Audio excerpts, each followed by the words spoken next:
المتهم طلع بريء، ولولا ما المحامي صدق براءته كان زمانه اتعدم. بنت اتجوزت في بيت عيلة، وكان زوجها مقيم في السعودية، يعني ما كانش قاعد معاها في مصر. هي كانت قاعدة في شقة منفصلة لكن في بيت عيلة. كانت ست محترمة جدا، بس ما كانتش حاسة بالأمان وسط أهل جوزها. ما كانتش مرتاحة بسبب نظرات اخوات جوزها ليها. راحت لوالدتها وقالت لها انا عايزة اجي اقعد معاكي لحد ما جوزي ينزل من السعودية. قالت لها لا، ما تسيبيش بيت جوزك. في يوم البنت اتأخرت وما نزلتش عند حماتها، فقلقوا عليها، قعدوا يخبطوا على الباب، مفيش حد بيفتح. حاولوا يفتحوا الباب، لقيوه مقفول من جوه. فبيبصوا من الشباك لقوها واقعة في الأرض ودمها كله حواليه. فهم قالوا في ساعتها إن هي انتحرت. بس بعد معاينة رجال الأمن للواقعة لقيوا إن هي مدبوحة ومضروبة على دماغها، وكمان مخنوقة بسلك كهرباء. يعني كده هي ما انتحرتش. لما جم يستجوبوا أفراد العيلة، الأخ الصغير بدأ يعترف بالجريمة.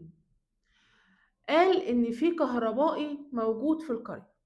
الكهربائي ده كان عايز يعتدي على مرات أخوي، وهو اعتدى عليا، وكان بيهددني إنه هيفضحني ويقول عليا إني شاذ لو ما دخلتوش بيت أخويا وخليته يعتدي على مرات أخويا. فأنا ما كانش في إيديا غير إني أفتح البيت وأدخله.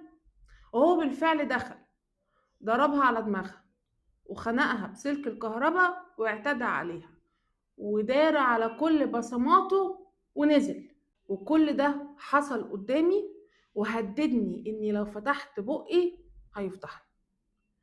فطبعا المحكمة حكمت على الكهربائي ده بالإعدام. الأخ الصغير يروح الأحداث، وفضل الكهربائي مستني حكم الإعدام وتنفيذه عليه.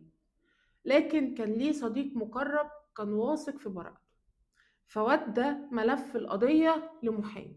طبعا كل محامي يروح له بالقضية يقول له لا والله أنا مش هشتغل القضية دي، القضية فعلا لابساه وأنا مش هدافع عنه.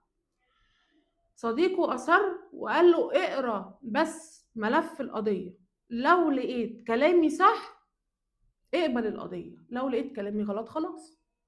المحامي قرأ القضية واكتشف فعلا إن في لعبة قانونية قذرة حصلت عشان تلبس الواد الغلبان ده وتخليه ياخد حكم الإعدام.